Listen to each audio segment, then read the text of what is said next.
Haleluya, selamat malam semua. Apa kabar? Baik. Apa kabar Ibu? Baik, ya. Baik Bapak, baik. Ya. Ibu, mulai. Ibu ini kan Caniago nih. Caniago ini kan berarti kan dari Padang ya, Bu, Sumatera Barat ya, Minangkabau ya. Benar sekali Bapak, benar. Ya. Orang ya, untuk awak. supaya keakraban kita lebih menghangatkan suasana, Ibu bisa sapa dulu saudara-saudara kita yang ada di Padang dengan bahasa daerah Ibu. Silakan Ibu. Ya, halo Uni udah Bapak Ibu yang ada di Padang, yang di Sumatera Barat. Busana ambo sadonyo, keluarga ambo berdoa mudah-mudahan sehat, awak bisa bertemu Bali, dan terutama untuk keluarga ambo yang ada di Padang. Jadi sebenarnya ambo kok kabar saksi dan semoga uni dan udah ambo sekeluarga bisa menyaksikan apa yang ambo ceritakan kesaksian ambo di YouTube channel Pak Yusuf.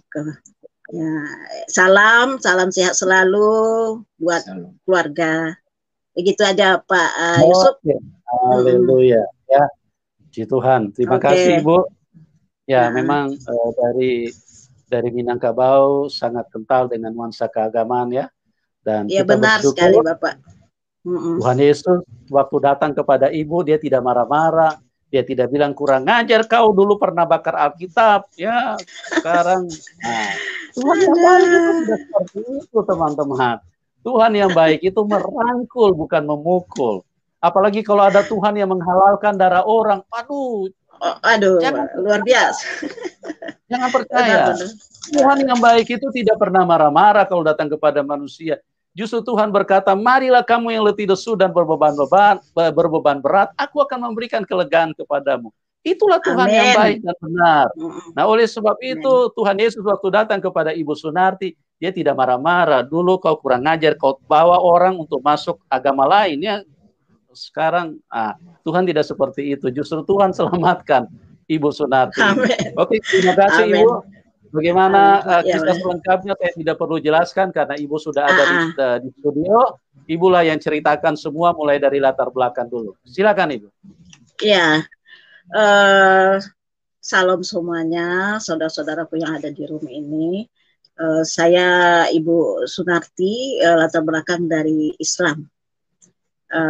Pendidikan agama saya biasa saja, saya belajar apa yang diperintahkan orang tua seperti hafalan sembahyang, Iqra dan lain sebagainya. Jadi saya mempelajari itu semua dan hafalan sembahyang juga saya hafal semuanya. Dan saya melakukan ibadah saya sehari-hari 5 waktu sehari dan semalam, dan itu yang saya lakukan rutinitas saya. Dari kecil, dari umur 6 tahun, saya sudah sholat. Nah, demikian latar belakang saya dari Islam. Dan kedua, saya mau menceritakan bagaimana waktu dari kecil saya didoktrin dari orang tua tentang Kristen. Kristen kami sangat membencinya. Karena orang tua saya, baik dari nenek saya, dari kakek-kakek saya, semua menyatakan bahwa Kristen itu hina, Kristen itu kafir, dan Kristen itu yang jelek-jelek lah, nanti akan masuk neraka. Jadi diwanti-wanti kepada saya, jangan berteman kepada orang Kristen, tidak boleh. Kalau ada orang Kristen itu jauhi, seperti itu. Itu tidak layak. Nah, itu yang disarankan oleh doktrin orang tua saya kepada saya. Dan itu pun saya lakukan betul. Yang ada lagi yang dikatakannya di sini juga banyak tentang orang Kristen yang aneh-aneh lah, seperti yang bilang Bapak tadi juga termasuk semua. Pokoknya yang dari Padang lah, mereka pada mengerti lah.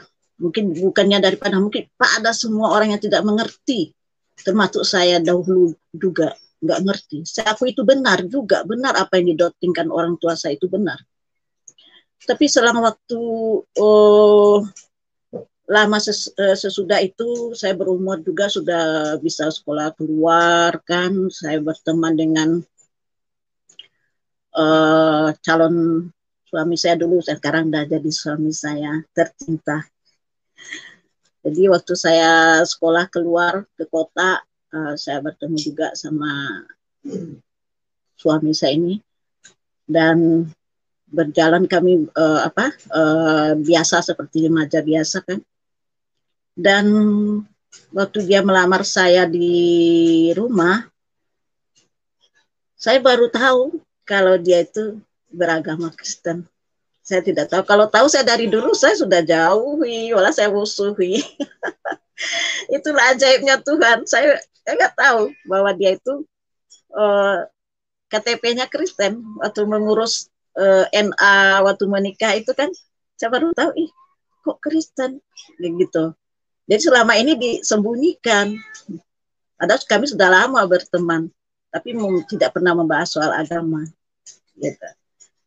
Jadi begini. Nah, karena sudah pengurusan surat kan, berarti kan udah mau dekat tuh.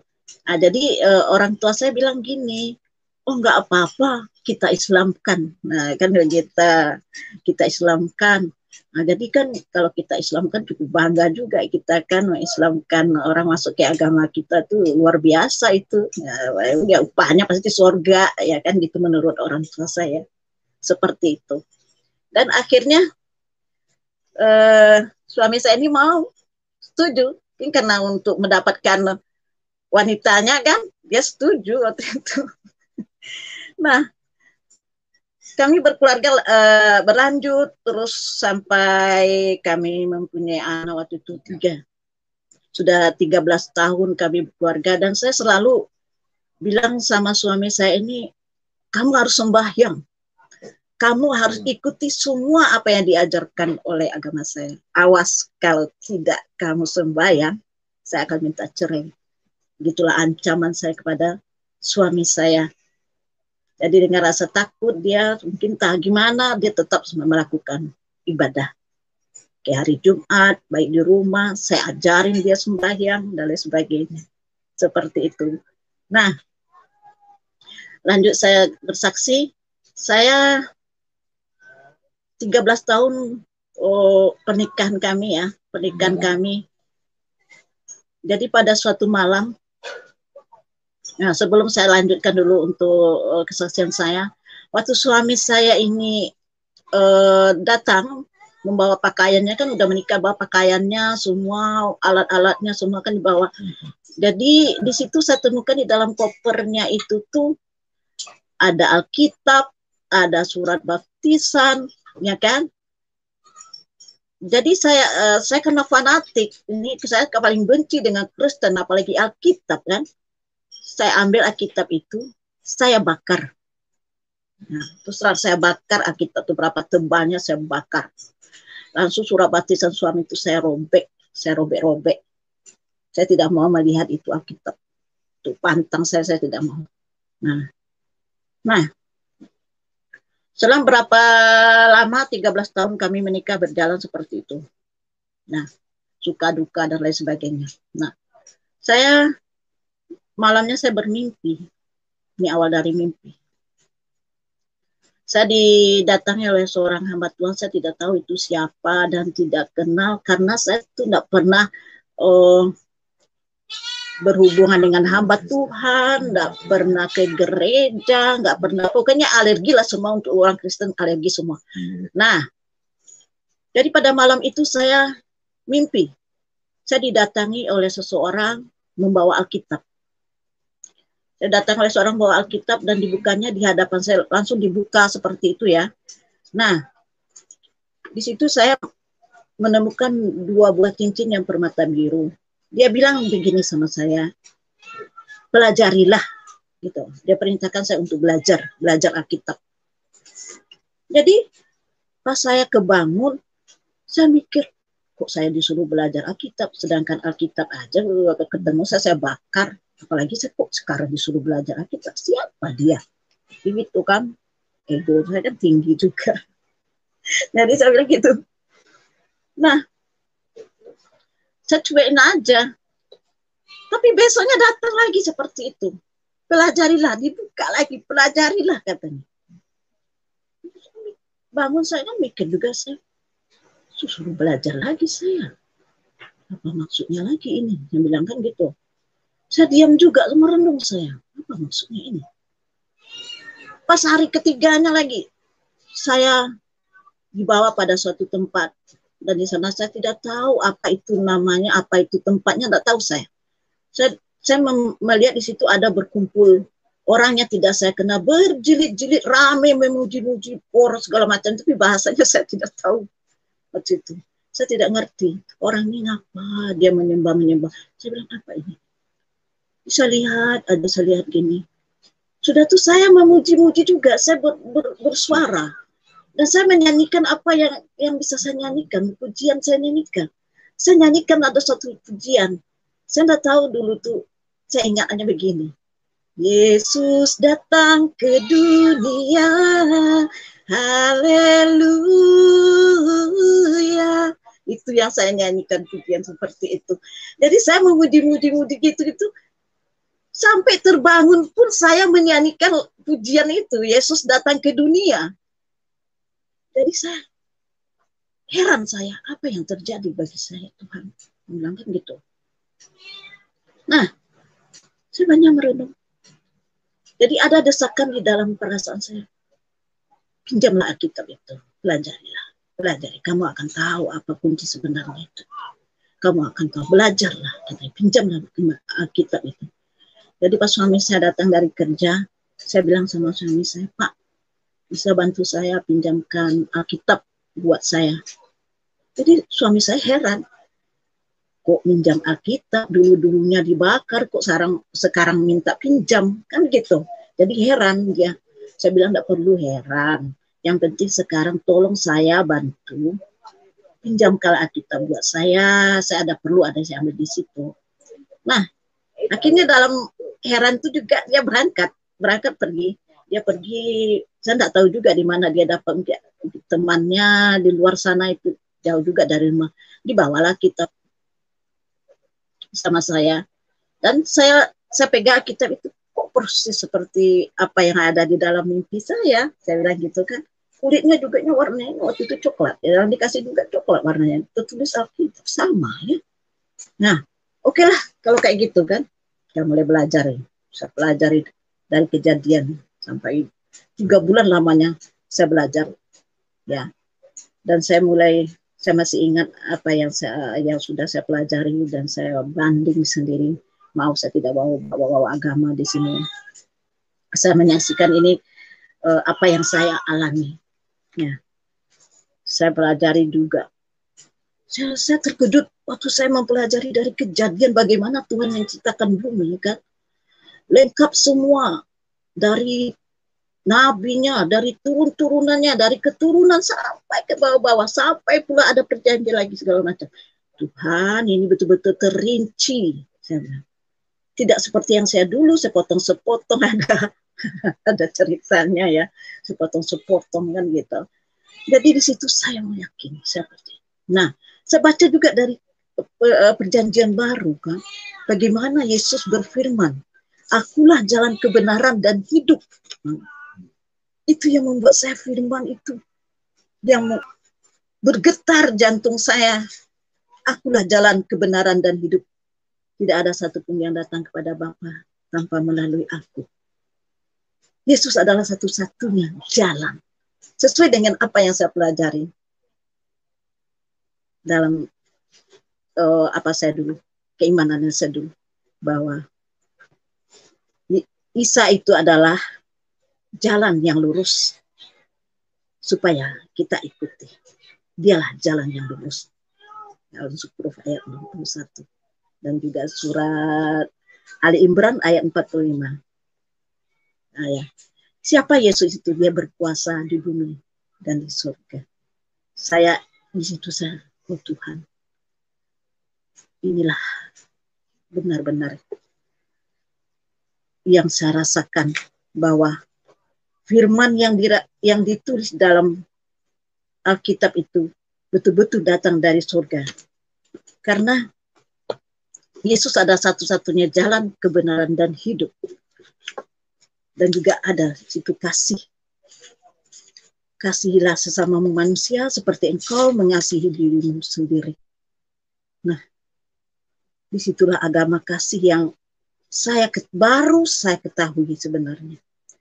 Dan saya juga baca firman-firmannya yang lain juga. Dan saya yakin inilah firman satu-satunya yang datang dari surga. Nah, setelah saya mempelajari itu selama 3 bulan itu, saya tidak langsung percaya.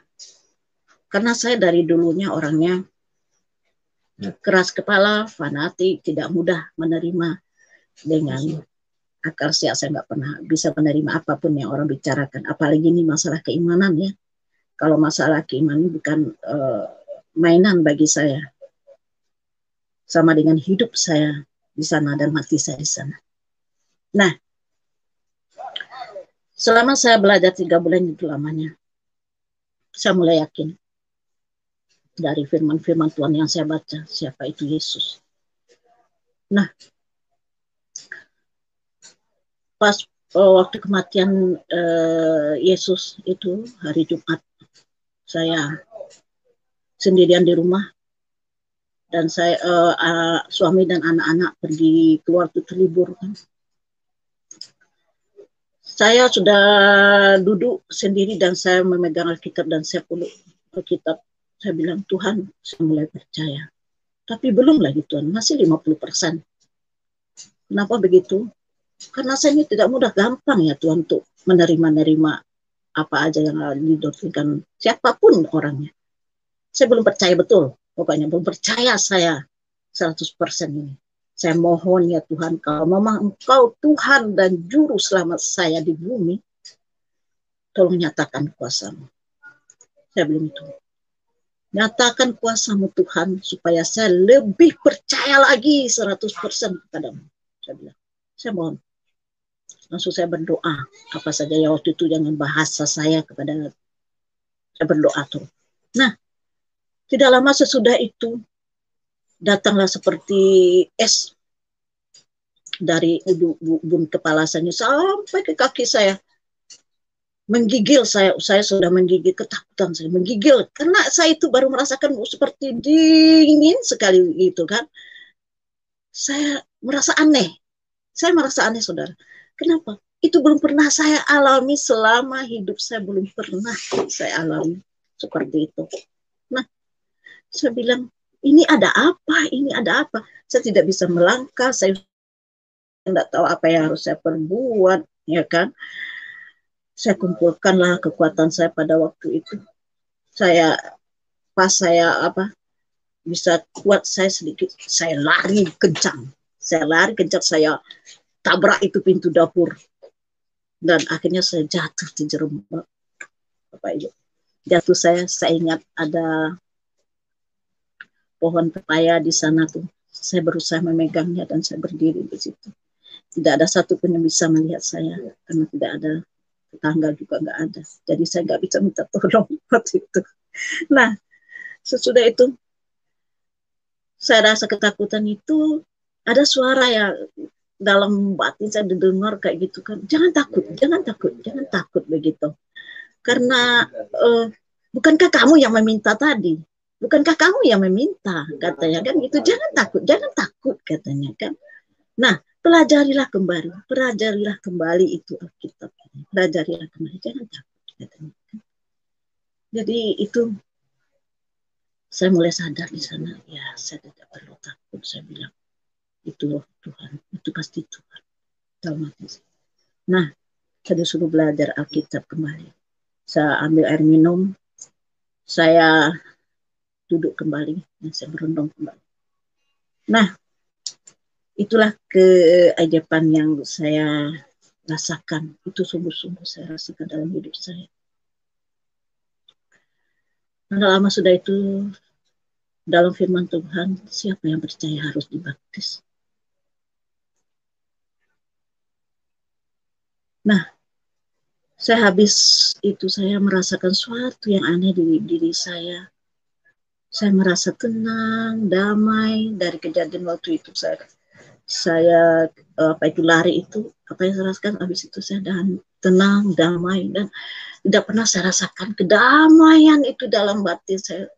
Tidak pernah saya rasakan itu yang saya alami. Ini sungguh saya tidak berbohong sama sekali. Nah, itulah perbedaannya itu. Kenapa ada damai Tuhan setelah baca firman? Saya damai, merasakan ada kasih Tuhan. Saya damai. Padahal banyak persoalan hidup saya, tapi saya merasakan itu betul-betul damai. Saya tidak mikir apa maksudnya, gimana nanti. Tidak. Saya hanya damai itu luar biasa, nggak bisa saya bayar dengan apapun. Nah, saya lanjut kesaksian saya. Sudah itu suami saya datang.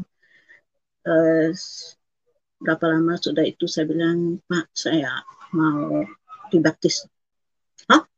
Terkejut ya.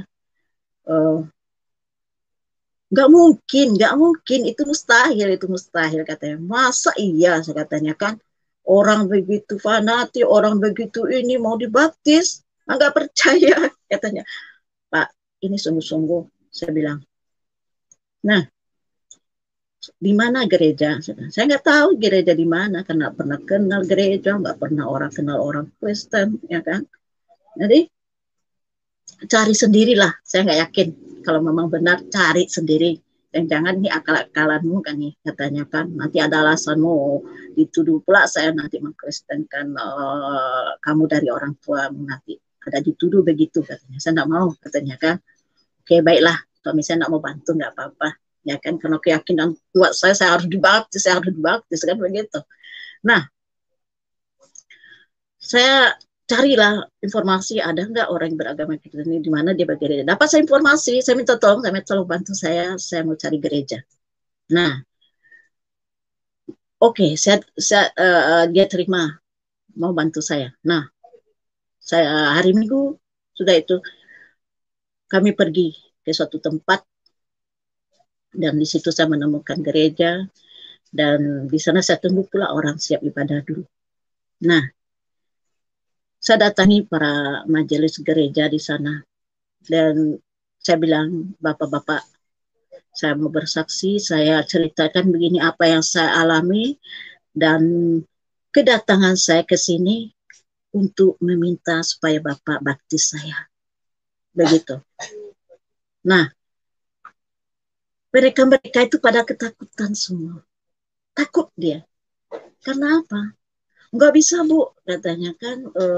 Soalnya kemarin tuh ada pendeta yang di penjara, ini katanya kan di Padang tuh ada yang 3 orang itu, Bu, katanya kan gitu.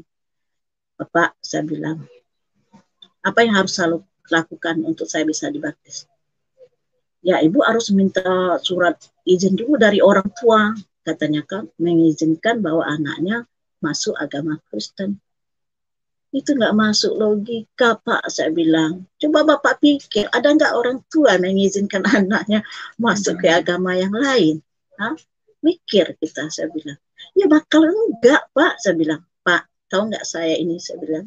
Saya udah berkeluarga, udah punya anak 3, Pak, saya bilang. Saya ini bukan anak-anak lagi, bukan dikungkung lagi orang tua saya. Saya bisa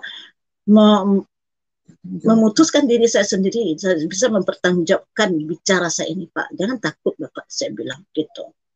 Nggak bisa, Bu, katanya kan. Kami percaya kesaksian Ibu, katanya kan gitu. Di situ saya mulai panik. Loh, kok begini ya, Mbak Tuhan, saya bilang.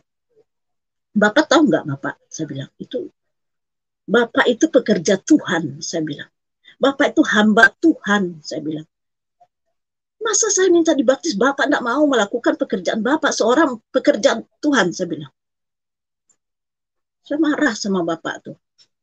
Oh, Bapak karena takut, itu tidak layak bagi Tuhan. Bapak pekerja, nggak boleh Bapak melihat ke belakang, itu nggak layak di hadapan Tuhan. Saya bilang.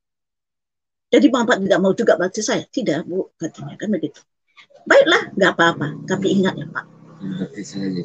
Roh Kudus sudah baptis saya bilang. Gitu. Saya ingat aja bahasa saya kayak yang ada di dampingnya seperti itu. Saya ingat semua. Akhirnya saya pulang. Saya kecewa juga. Tapi saya nggak, ya bolehlah, nggak apa-apa. Lain kali aja pikir saya, nggak mau baptis, ya udah. Itu aja. Nah, saya pulang. Lagi saya. Nah, seminggu sudah itu barulah ditelepon saya, boleh datang. Begitu. Nah, saya dibaptis dan semua anak-anak saya dan suami saya dikembalikan kembali masuk percaya Yesus. Nah, dan setelah saya percaya sudah terima Yesus dalam hidup saya, pencobaan datang. Saya tidak tahu ini. Datang semua hancur, ya. Tidak tahu. Pokoknya semua harta saya hancur, rumah, harta-harta yang lain, mobil segala macam hancur. Suami saya punya usaha, habis semua. Waktu itu lama, saya sudah mati sekitar 1 bulan. Hancur semua sudah jadinya. Saya tidak punya apa-apa. Tapi saya tidak sedih. Saya tidak sedih. Karena apa? Saya bilang gini, bolehlah harta itu habis, hancur semua, nggak apa-apa. Tapi saya mempunyai lebih berharga dari itu semua, yaitu Yesus, Juru Selamat saya. Haleluya. Waktu itu saya tidak merasa sedih sama sekali. Biar itu habis, nggak apa-apa. Saya bilang, nggak apa-apa, itu tidak pengaruhi saya di surga. Tidak. Itulah yang saya alami. Jadi saya mulai dari nol kembali berusaha, mulai saya dari nol. Jadinya sampai saya waktu itu tidak punya rumah, nggak punya apa-apa kan. Jadi saudara saya datang jemput saya bawa pulang kampung, bilang gini, baik kalian di kampung aja gini. Tapi sudah dengar saya sudah Kristen, sampai di kampung saya dibabat habis-habisan. Kumpul mereka semua, saudara-saudara kumpul. Apa dia bilang? Sudah miskin Kristen lagi. Coba bayangkan, sudah miskin Kristen lagi katanya. Apa yang kamu ambil dari Kristen katanya kan? Marah sejadi-jadinya. Saya bilang, saya Kristen ini bukan untuk harta. Saya Kristen itu untuk menerima keselamatan dari Yesus. Dan saya yakin saya masuk surga. Tidak ada satu-satunya jalan selain dari Yesus. Itu yang saya punya. Jangan halangi saya dan iman saya. Gitu. Oh, tidak bisa. Ini memalukan. Ini aib. Ini segala macam kan. Malu kami begini begitu katanya. Nah, akhirnya saya mau dibunuh. Dibunuh saya. Diambilnya pisau sama saudara saya. Mau diancam kayak begini kan. Kamu harus kembali kepada iman semula. Kembali. Jangan saya tetap melawan. Saya tidak mau. Saya sudah punya kekuatan dari Tuhan saya. Jangan halangi saya. Dibunuhkan gini.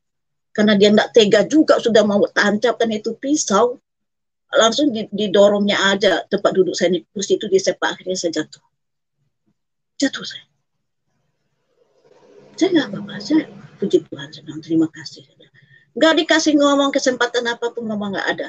Sekarang kamu keluar katanya. Diusir saya. Keluar kamu, katanya. Bawa semua anak-anakmu, bawa katanya kan. Ini cuma ada motor butut 1, kami bawalah anak-anak bertiga di atas motor. Kami pergi jalan, nggak tahu juga entah mau kemana. Saya nggak tahu. Saya berdoa, Tuhan arahkan kami sekeluarga, bisa kami ditempatkan, ada orang nanti yang menampung kami. Saya berdoa aja kayak gitu. Nah, kami tinggal di satu rumah yang kecil. Dan tetaplah saya laku ibadah segala, saya bertekun sama Tuhan. Akhirnya kan saya ingat juga orang tua saya rindu orang tua saya. Saya beranikan diri juga untuk datang sendiri kepada mama, bapak di sana. Walaupun beliau tidak melihat saya lagi, saya tetap mengasihi beliau.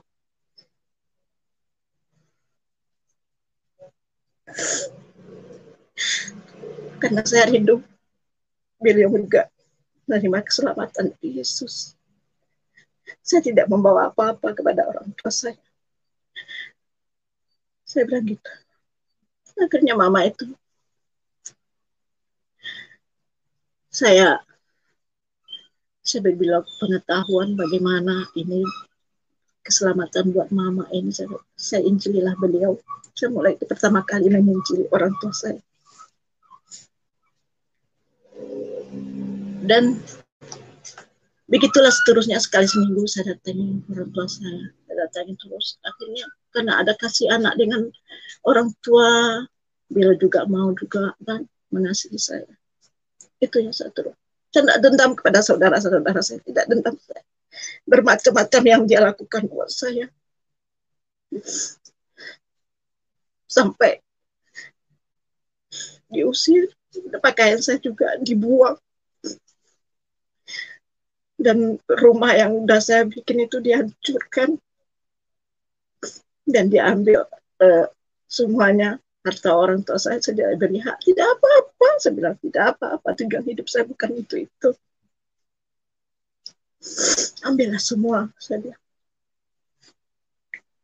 Nah, akhirnya pada waktu itu kami, mama kan jauh juga dari tempat saya tinggal.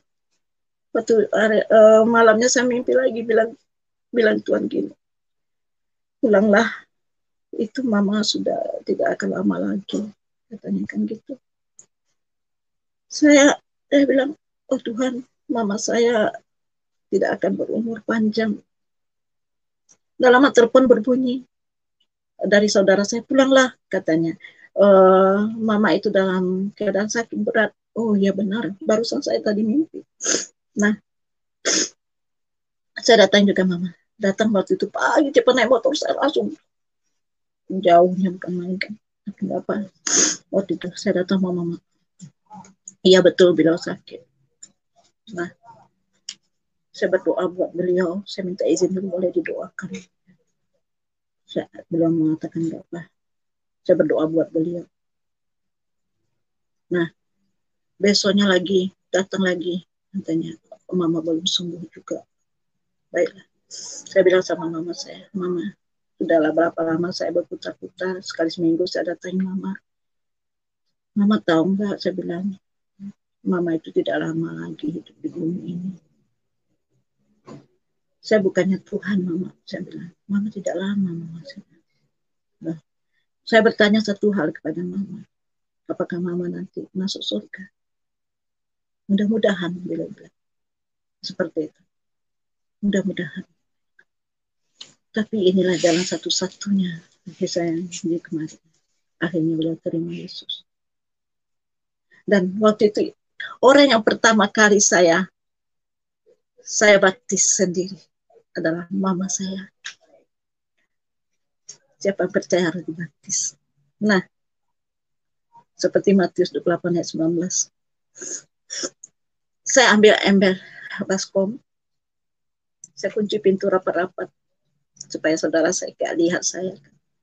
Saya kunci pintu rapat-rapat. Mama, terima Tuhan Yesus. Iya, saya terima dengan sepenuh hati saya. Jadi saya membaptis beliau. Saya takut nanti mama tidak lama lagi. Saya belum sempat lagi untuk membawa beliau. Nah, itulah kesaksian saya. Mama saya sudah dibaptis. Dan tidak berapa hari, sudah itu 3 hari. Mama pergi dengan sukacita. Puji Tuhan. Dan juga begitu juga bapak saya. Yang dulunya sudah ngusir saya, sudah bermacam cara. Waktu beliau datang ke rumah. Rencana beliau untuk membawa saya kembali ke agama asal saya. Bapak saya itu seorang politik. Bukan bapak yang sembarangan. Tidak mudah dipengaruhi bapak saya. Nah, bapak saya datang ke sana.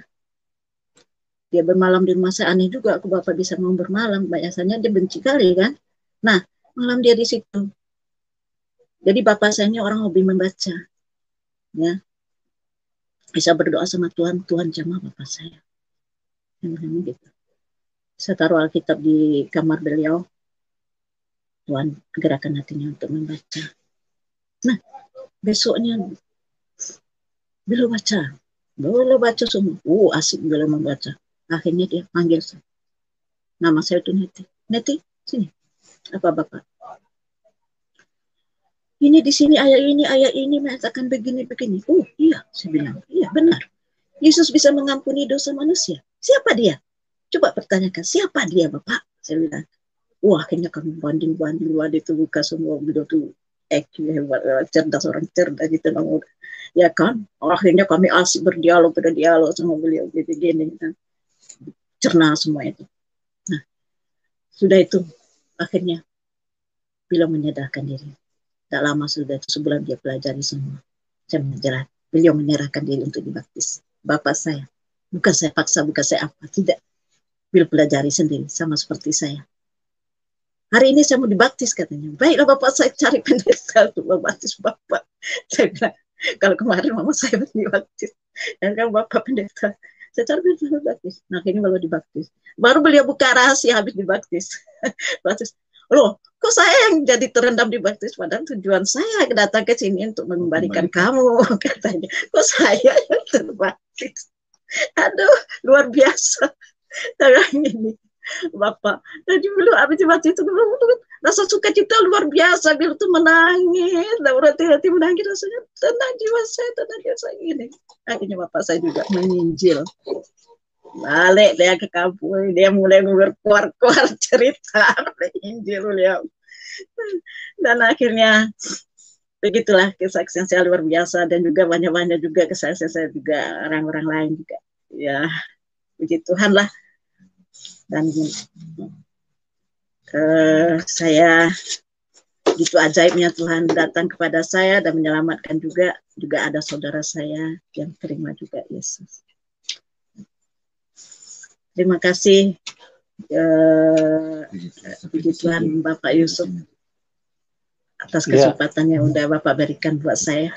Terima kasih Bapak. Baik. Terima kasih Ibu Sunarti Caniago. Ya.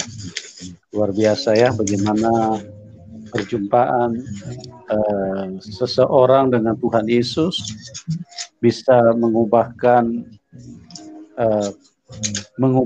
segala-galanya, mengubahkan imannya, mengubahkan pola pikirnya, mengubahkan langkah-langkahnya, mengubahkan banyak hal, mengubahkan kehidupannya.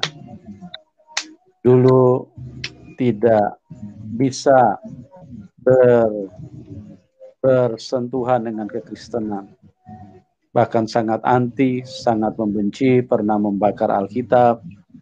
Tetapi kuasa Tuhan Yesus tidak bisa dibatasi dengan kekuatan apapun, roh apapun tidak bisa membatasi. Kalau Tuhan sudah memilih, maka itu akan turun dan terjadi kepada seseorang yang salah satunya adalah Ibu Sunarti Caniago. Luar biasa ya.